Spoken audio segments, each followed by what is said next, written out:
Well, when talking about having a healthy foal, I think it's most important to think backwards 11 months and know that at the time of conception, until that mare has a foal, that her health is primary. In that regard, we are talking about proper nutrition.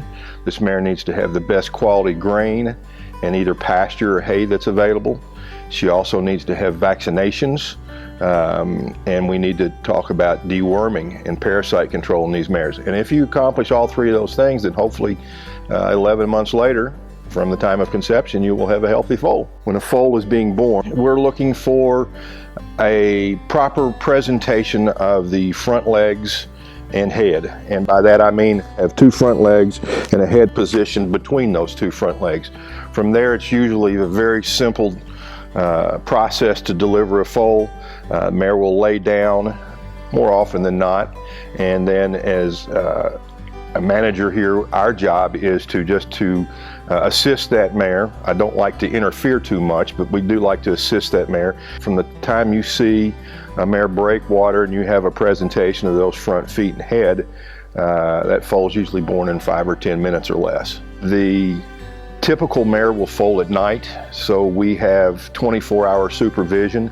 That's important just for the simple sake of knowing when you have a problem.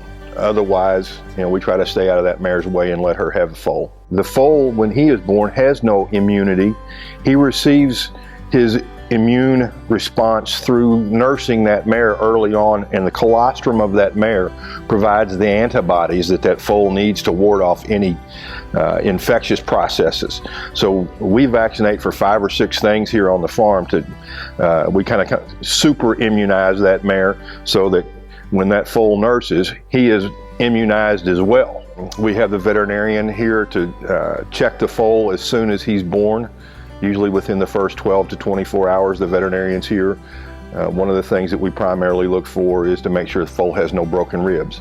It's not uncommon to see foals born and have a few broken ribs through the process. And our concern there is sometimes if one of those ribs is broken, it can dislodge and either puncture some internal organ, heart, spleen, and cause irreparable damage to that foal. I think that most people need to be aware of in the foaling process is that Mother Nature does a very good job on her own. And as human managers, our function is to just assist that mare and to stay out of Mother Nature's way.